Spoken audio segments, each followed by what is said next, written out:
Hello दोस्तों, आज मैं अपने यूट्यूब चैनल पे एक बचरा देवी गीत लेकर के आई हूँ दोस्तों। अगर हमारा गीत अच्छा लगेगा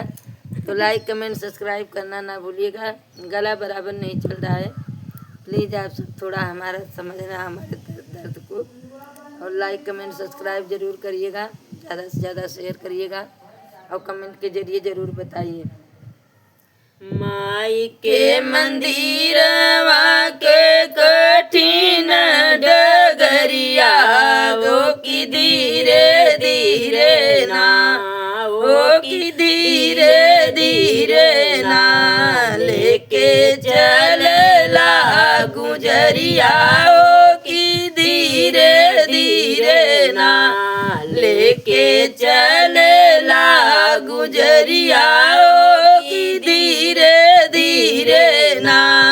सूखल जाता फूलवरिया ओ की धीरे धीरे ना, सूखल जाता फूलवरिया ओ की धीरे धीरे ना, असरा लगौल बाटे कब से मायरिया ओ की धीरे धीरे ना, असरा लगल बाटे कब से मायरिया ओ की धीरे धीरे ना, ओ की धीरे धीरे ना, सूखल जाता फूलवरिया ओ की धीरे धीरे ना,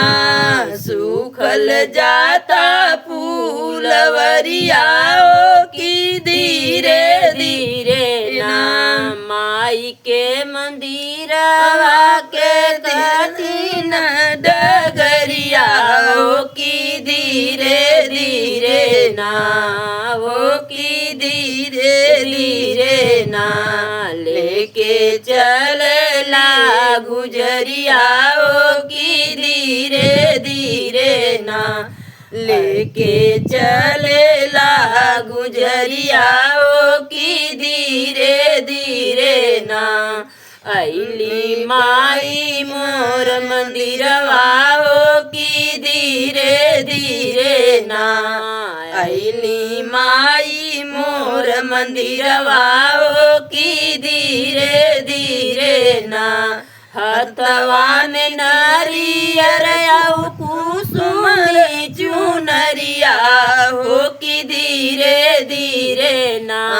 हथवा में नारियर आउ कुसुम चुनरिया हो की धीरे धीरे ना, लेके चलेला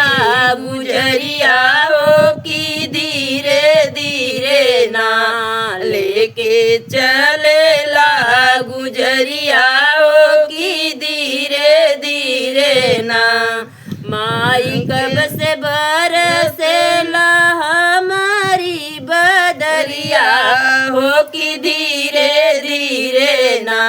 माई कब से बरसेला हमारी बदरिया हो की धीरे धीरे ना, सूखल जाता फूलवरिया हो की धीरे धीरे ना, सूखल जाता फूलवरिया हो की धीरे धीरे ना, असरा लगल कब से आवना मायरिया हो की आवना मायरिया हो की धीरे धीरे ना, फिर दया क नजरिया हो की धीरे धीरे ना, फेरी दया की नजरिया हो की धीरे धीरे ना, माई के मंदिरवा के कठिन डगरिया हो की धीरे धीरे ना, हो की धीरे धीरे ना, लेके चलला गुजरिया हो की धीरे धीरे लेके चलेला गुजरिया ओ की धीरे धीरे ना।